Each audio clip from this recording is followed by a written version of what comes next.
Man, I'm not sure about you guys, but I didn't get a wink of sleep last night.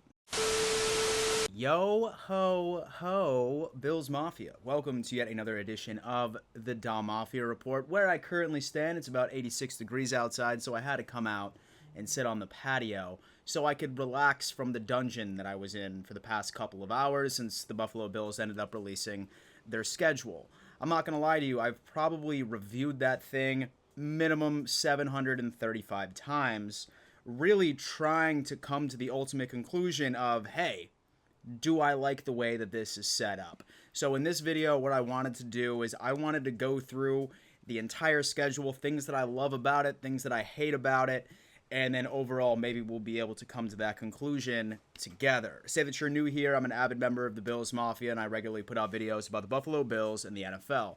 If that's your cup of tea, I highly recommend subscribing to this channel, and as always, smashing the ever-living out of that like button. So the first thing I wanted to point out about this schedule is something I feel that the Buffalo Bills haven't necessarily been graced with too often, and the beginning part of our schedule is actually essentially a cakewalk. I'm not going to lie to you. I mean, I would say out of the very first 8 games that we play, the only 2 games where I could confidently look you in the eye and say that, hey, we could lose this game is essentially the opener against the Jets and the Miami Dolphins game on week 4. However, I do like the fact that the Dolphins are going into Buffalo immediately and not the other way around. We're going into Miami during damn September, which we all know what happened last year. But other than that, I mean, those are really the only 2 threats that I am seeing. I mean, honestly, look at it. We have the Raiders week 2. We have the Commanders week 3. We have the Jaguars over in London. Some of the travel might make it a bit interesting and iffy. Hopefully the same team gets off of that plane once they touch down in the UK. The Giants, as much as I appreciate what Brian Daboll has done for the Bills and what he has done like over in New York with Daniel Jones specifically, I'm not nervous about this team. I still think that we're going to be able to really run away with it. The Patriots, let's be serious with ourselves. And then the Baker Mayfield-led Tampa Bay Buccaneers. Yes, I understand that they have some very good offensive weapons. Their defense is aging, but still pretty good. But, I mean, that right there is a strong possibility, ladies and gentlemen, that we could potentially go 8-0 going all the way in to Cincinnati. And that would be ideal. I'm saying ceiling is 8-0. Floor, from what I'm looking at, 6-2. 6-2, honestly. I'm loving the way that this is all shaping up so far. Now, right before we go through some of the other things I love and I hate about this schedule, I did want to give a giant announcement. The AFC East Roundtable is hosting its very first event on week 1 for Monday Night Football. That is right. Myself, Richie, TD, and Tyson, we are going to be at MetLife in New York City, and we are going to be throwing a hell of an event. We are going to be hosting a massive tailgate party at a to-be-determined bar right around the MetLife area, where hopefully we're gunning for some sort of open bar situation, a bunch of free food, and we are going to be doing a live AFC East roundtable show straight from that bar. It's absolutely insane. And so on top of that, we are also providing tickets to the actual Monday Night Football showdown, Bills and Jets. We are currently in negotiations with this ticket salesman, and all we ask you to do for now is send us an email to afceastroundtable@gmail.com and tell us how many tickets you would be interested in buying. This truly helps us out as we continue these negotiations. Very excited about all of this happening, and we really look forward to meeting you there. So, okay, so like I said, the first 8 games of the season, this is completely ideal. This is everything that you want for your team to really hit its stride.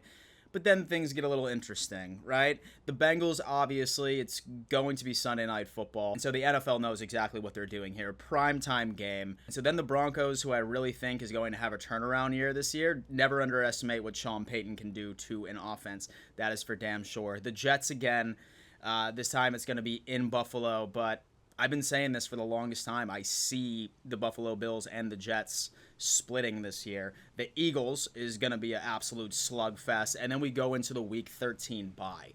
Now, the Week 13 bye, in my opinion, it's sort of a love or hate for me, right?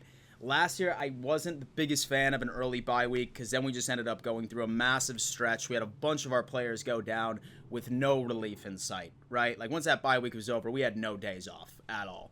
And, like, players were just dropping left, and right. Week 13 right here, yes, it could be on the opposite side of the spectrum where we suffer a bunch of injuries. Knock on wood, I don't see that happening, but something to definitely put your eye out for. One thing I will say about the bye week, I absolutely love that we have it before the damn gauntlet that we have, because soon as when the bye week is over with, we have the Chiefs, we have the Cowboys, we have the Chargers, and then we have 2 divisional games back to back to back to back.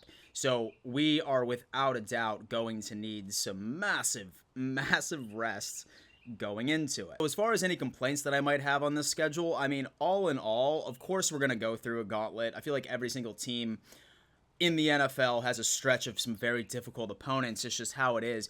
I think the biggest thing that I'm sort of upset about is the fact that the Jaguars game in London is considered a home game for us. Like, they ripped it away from us the year where we were supposed to get an additional home game, and now it's in London, right? Like, now it's in London. And let's be honest with ourselves. The Jags have been playing in London for the absolute longest time. That is hands down one of the most popular teams in England.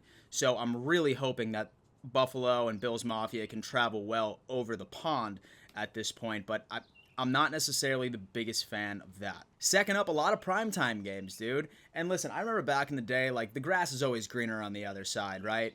I mean, back in the day when the Bills only had 1 o'clocks, I was pissed. I was like, give us a Sunday night football. Give us Thursday night. Put us on the national stage.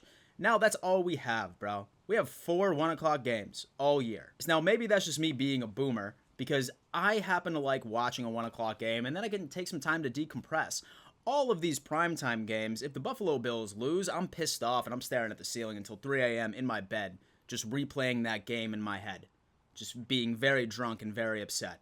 And then if we win, I'm sitting there essentially pleasuring myself to highlights until 3 a.m. in the morning.